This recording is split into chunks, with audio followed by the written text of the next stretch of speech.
Today on Live Daily News, we spoke with the owner of Mitchell Buick GMC to see if he could find out anything on the fire this weekend. We have a murder trial update, and Gil's Restaurant is relocating, so stick around until after this interview. In honor of state football this week, we are rerunning our interview with some umpires and officials who can tell you how to get involved. Trust me, I've heard a lot of experts from the stands over the years, so let's check it out. What's going on, everybody? James Bellini here with Craig, Ricky, and Will. They are officials from the San Angelo chapter here. What's it called again? We are the San Angelo Umpires Association. Okay, Umpires Association. Mm-hmm. Yes, sir. First off, how are we doing today? We're doing great. Doing good. Doing well. All right, and we wanted to talk about getting some umpires out there on the baseball fields for these kids, baseball, softball fields, right? Absolutely. All right, let's get into it. All right. Well, like I said, I'm Craig Coles. I'm the assigning secretary, and I'm also the District 2 representative for our TASO for baseball. I've been umpiring for about 15 years. I do both baseball and volleyball. I did 10 years of basketball. All right. I'm Ricky Salvato. I'm the chapter president for the SAUA. I'm, I guess, 9 years, almost 10 years in baseball, Okay. and 4 years in volleyball right now. All right. Will. I'm Will Doyle. I call baseball with these guys. I'm the vice president of the local board, Okay. and I also call football. So excited for Friday night tonight. So There is a ref shortage going on, right? And we need refs for every sport across the board. How do people get involved? Well, the first thing that they need to do is, one, have a passion for it. Like with any job, you have to have some kind of passion for that sport. And so if you have any kind of passion for any sport, and it doesn't matter what age group, from Little League all the way up to the collegiate level, we are needing officials in every sport across the state. If they reach out to taso.org, which is TASO.org, that is the high school chapters, they can apply to become an official, and then they can actually put which sport and which area that they want to cover. So if it's somebody outside of our area, in the Abilene area, Lubbock area, they can do that also. Okay. That's the easiest way. If it's something local that where you maybe not able to do high school, but you want to do Little League or the local soccer, we can have our information here in a minute. We have our email address, and we can put them in the right contact. But, like I said, today we really want to talk about umpires and baseball, right. and we will be happy to help anybody to get into this this business that we absolutely love. All right. Sticking to baseball, though, what do people need to do? I mean, how is there an age restriction? Is there, like you said, y'all all have other full-time jobs and do this, right? Sure. So, Yes. So I actually work here at a church in town, and so as far as age goes, there's no age limit as far as how old you can be. Right. However, there is a limit for how young you can be. It's we actually had one for the first time in our chapter. It's called an auxiliary member, and basically it's someone who is under the age of 18, so 16 to 18, who can come on to the baseball field and umpire JV games only. Okay. And so we still get them in, and those officials we really encourage to get involved in Little League and stuff like that so that they can get more games, because if they're just doing JV, they're not going to get as many. But yeah, and then just to piggyback off of what Craig said earlier, we actually have a website, sanangeloumpires.com. There's a tab on there that says Become an Official, and there's an interest form that you can fill out, and we really want baseball people, but if you're trying to figure out, hey, how do I get involved in water polo Right. or something, you can fill that out, and I see those, and I can point you in the right direction. So. All right, and it's for officials across the board. There's a shortage right now. Correct. And you said the games have actually gotten canceled because we don't have enough officials. Yes, sir. So what are some of the perks to the job? Some of the perks of the job. One, I love baseball. I absolutely love baseball. I love volleyball. Those are my two passion sports. So I'm able to be around it. Of course, I'm pushing 50, so I can't play it anymore, Right. which is obvious. But I can get out there and still be around the kids. It's still a lot of fun. I love being around the game. I love being around the kids. I love being around the coaches. We get to talk to the coaches, get to talk to the kids, be out there, be around the game, and officiate. But also, one of the big things also is it's a brotherhood. It's a brotherhood and I heard sisterhood. y'all talking to each other. Yeah, I mean, we will. I've always said, with friends like this, I'll never need an enemy ever again. So that's the way, it's the way it is. But we absolutely, all of us can attest that we love this. We love doing it. We do it all the year round. Matter of fact, December is about the only month I'm not officiating some sport. We've had guys as young as 13 start out in the Little League, made their way up to 16, but he became a official, and that particular umpire is now going to be a collegiate umpire coming up this next season. So he's made his way all the way up from a 13-year-old Little League kid all the way up, and he's now going to be umpiring college baseball games next year. And so that's when it's the fun of it. It's being around the game, being around the sport, and also having fun and also challenging yourself. It's a challenging sport. It's a challenge to all of them. To get into the rule book, understand what the rule book means, understand the different positions and why am I in this position? Why do I stand here? Why, you look at the professionals and why do they stand where they stand? There's reasons, and to understand that and get around it is the fun part. Right. And obviously, there's a little bit of money that comes with it too, right? And there are games being played, like you said, Sunday through Saturday. Absolutely. Games all week long. So go make a little bit of cash while you're doing it, while you're doing something that you love doing, right? Absolutely. Yep. Yeah, you can make, depending on what your schedule is, you're an independent contractor.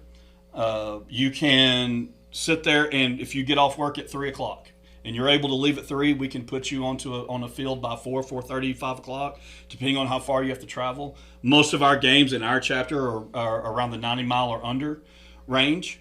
So we get people out where they can call. If you have a day that you don't want to work for whatever it may be, then you can block that date off. And that way you're not going to miss a kid's birthday, wife's birthday, which is what I had last week. I missed a volleyball match because it was my wife's birthday. But that's the important thing too. So you're an independent contractor.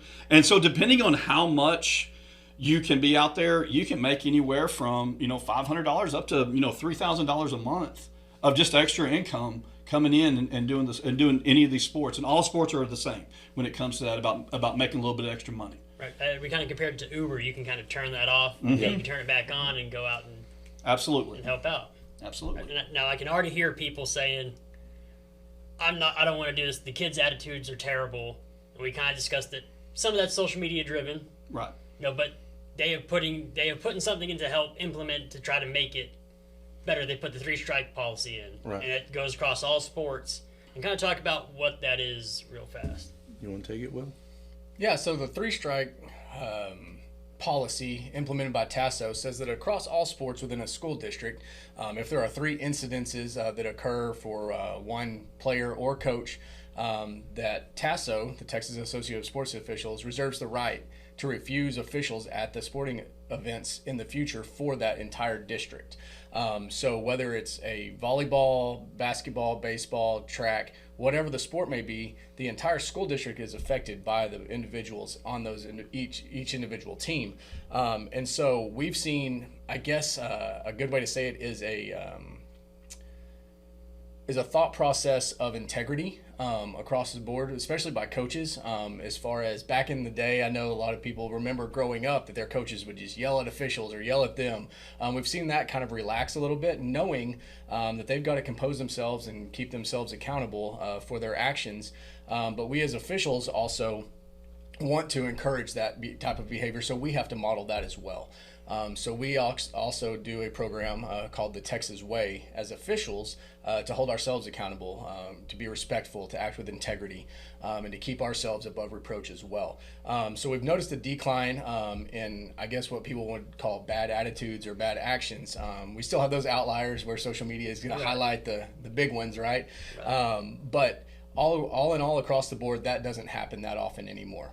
We've seen a great stride forward with treating everybody with respect. Right, and this is mainly just in the San Angelo area, the Contra Valley, right, where you've seen this all improve. Yeah, absolutely. I'll give you just an example. The other day, I went to a volleyball match that I wasn't officiating. I went to help a friend who was working with the new official, and I sent her a message on my phone. Because the newer official was having a little bit of trouble. I mean, he did fine, but he just needed a little help. It was his first game. And so I sent her a message asking her if she needed me to come help her. And she turns around and she says, yeah. So I get down from the stands and I go up. She's the official who's on the stand. We call the R1. And I said, hey, what do you need me to help him with? And she's just like, everything right now. And so I mean, a brief, like less than 10 seconds exchange. And I start walking to go around the court. And when I do, I nearly run into the admin at Brady. And he's like, can I help you, sir? You know, very stern. And the campus officer is just staring at me from across the way. And I said, hey, I'm an official. I came with her. I'm just here to help. And he's like, oh, man, I thought I was going to have to throw somebody out today. And you know, used to, we wouldn't see admin that quick to interact with somebody that's contacting an official. But he was, I mean, quick. And we appreciate that. So. Right. I mean, shoot, even as media, I've seen that where I've walked up and you're like, hey, what are you? Oh, I'm with San Angelo Live, yeah. you know, and like, oh, okay. Well, I mean, I've talked to all these coaches too on the phone, so they know my voice. They just haven't maybe seen me yet. So. Right. Well, and one thing I do want to mention, you know, these are all instances we're and you're going to see those incidences. Right. You're going to see them on every sport. You're going to have those bad incidences, but we had, as the San Angelo Umpires Association, we had close to 380 games, I think, last year, around that number, and we had less than 15 ejections. And most of those ejections, in all honesty, were not even arguing. It was because a kid ran through a kid or, you know, something like that. There were very few that were actual. So the number of incidences compared to how many are out there are very few. But, you know, one thing that we do as a chapter and all the other chapters do is that we do training. A lot of this comes from if you're a better umpire, if you're a better volleyball official, better football official, you know the rules better. You understand. Like you said a while ago, if that football official had been standing in a better position, he may have seen a better thing. So we do a lot of training throughout the state. Actually, the Tasso baseball board, we are now implementing where we're doing 16 two-man clinics throughout the state, and we're actually hosting one here in San Angelo. Another one's being hosted in Odessa, of where we can go bring guys from all over the state and teach them. And we have, you know, former major league umpires, college umpires that do Division I big games, that they are there teaching us. Okay. And so the more the training we get, and also in that part of that training, we actually do training on how to deal with when that coach is mad. The coaches are going to get mad. The kids are going to get mad. The fans. But how do we handle it? How do we de-escalate that to where we can communicate with it, communicate with the players, communicate with the coaches? And a lot of that comes down to us and just saying, hey, coach, this is the rule. Remember, this is how the rule is worded. We may not agree with the rule, but this is the way it is. So the more that we do the training, the better it is. But in all honesty, you're going to see those on social media. You're going to see that the football official down in the valley that got hit, and you're going to see those. Bring that one up. Yeah, absolutely. That is a horrible, horrible experience for all the way across the board and everybody. Right. But the good part about that is there's more training that came from that. I mean, we've watched those videos. We've watched the videos of the Angel Hernandez. You know, that's what everybody always compares us to. Oh, you're the Angel Hernandez of San Angelo umpires. You know, we've heard, every single one of us have heard it. But in all honesty, that, you know, 99% of his calls were correct. And when you go back and look at it, now, did he blow some? Absolutely. Have I blown some? Absolutely. Right. We all have. But we get better at it. We learn from it. We learn, and that way we're better at it. We're in better positioning, and that's what we want. We want more guys to come out, more ladies to come out to umpire with us, to get better at it, to where we're out there in those games and we're helping these kids play a good competitive game. They're fun. It's relaxing to us. This is actually, I always tell people, I always joke, this is my relaxed time. This is how I relax, is to go on to a field, or go onto a volleyball court. That's how I relax and enjoy my life, and or one of the ways. But to do that, and to come out there, I don't want anybody to sit there and say, well, I don't want to do any kind of officiating because I don't want to get yelled at. Yeah, you're going to get yelled at. You're going to have some things said to you. But but the overall majority of it, I filled out more good sportsmanship award last year than I filled out incident reports last year.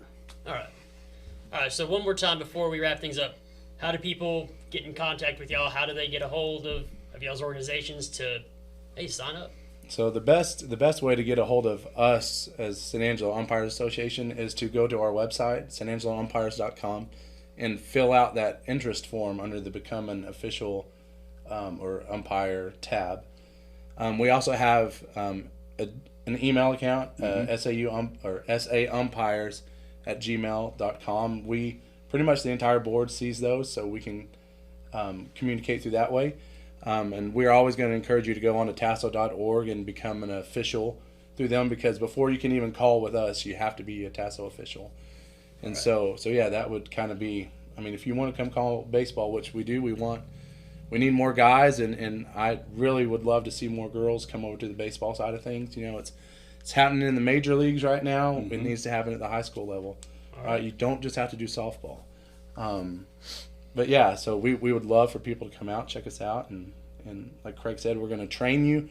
We're not just going to throw you on a field and say, hey, have fun. We're going to train you, and we're going to give you the tools needed to make you the best umpire or official we can. All right. Well, guys, did I miss anything? Did y'all want to say anything else before we? I want to encourage everybody, because we've all yelled at officials, including those of us standing up here before, and let that not be a deterrent to becoming an official. That's right. And so once you see it from a different perspective, there's a little bit more respect gained and appreciation, I think, as well. I even watch games differently now after having become an official, and understand that things happen in the flow of the game and things like that. And so I want to, again, encourage people. Just because we've yelled at an official at some point in our life doesn't mean we can't become one now. That's right. Right. All right. Well, guys, thank you for coming on today. Yeah, thank you for having us. We really appreciate it. Thank you. All right. Back to you guys. Right now at Jim Bass, scan our QR code and find great deals on cars and trucks. Right now, you can get 11 grand off MSRP on all remaining 2024 Ford Expeditions in stock. You can only get deals like this at Jim Bass Ford, Houston Hart and Arden Road, or 24/7 at bassbus.com, or you can... Hello? Hi, babe. Hey, can I call you right? I'm trying to explain the QR code. Well,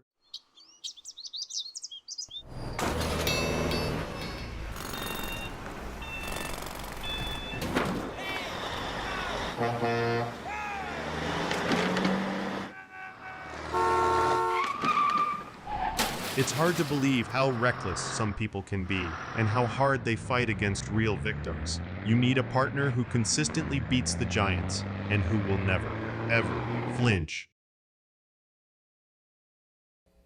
Into some news stories. I personally called Mitchell Buick GMC to see if they know anything about the source of the fire that caused chaos over this weekend, and they told me directly that they could not confirm what caused the fire, and there is still an investigation going on. Also, they are open and conducting business as usual. In court today, Francisco Morales is charged with capital murder by terror threat and/or other felonies. Our reporter confirmed that he was late to the courtroom this morning, and for more on this story, you can check out sangerlive.com later on tonight. And Gill's Restaurant is relocating, taking over La Historia Restaurant at 3020 North Chadburn. Also, if you haven't figured out the cipher, if you have figured out the cipher from last week, you're searching for gold. We have one Gold Eagle coin out there for the taking. Remember, you are searching for this container, hold-up coin container. We teased the hunt for the holidays last week, and now we are officially announcing it. This was something I wanted to do. I did bring it up to Mr. Cano when we had an interview with him, and he contacted us and brought it back up and said, hey, let's do it. So, of course, he is helping out with this, and all the riddles in this hunt for the holidays is brought to you by Cano's Diamonds and Coins, located at 1016 West Beauregard Avenue in San Angelo. So watch out for the first clue tomorrow on sangerlive.com. And the weather is 77 degrees outside with a low tonight of 46. Tomorrow the high is up at 72 and the low is down around 49. Then on Wednesday it gets kind of chilly. The high only gets up to about 56 and then that dips down to about 36 Wednesday night. Things do heat up in the mid to upper 90s, mid to upper 60s from that point forward through the weekend. All right, now here's a word from Cano's Diamonds and Coins. When it comes to unique pieces you can't find anywhere else, Cano's Diamonds and Coins is your one-stop shop. With over 24 years in the diamond and coin industry, Cano's Diamonds and Coins is West Texas's choice for diamonds, jewelry, coins, silver, and gold. Owner Bill Cano stands by his work and offers free consultations, including estate jewelry. Don't just trust anyone with your valuables. Come see the staff at Cano's at 1016 West Beauregard in San Angelo. Thanks for watching the Live Daily News Show, the only locally owned news show in the Concho Valley. Go like us on Facebook, X, and other social media platforms, and download the San Angelo Live mobile app to stay up to date with news from in and around the Concho Valley. Thanks again. and we'll see you back here tomorrow.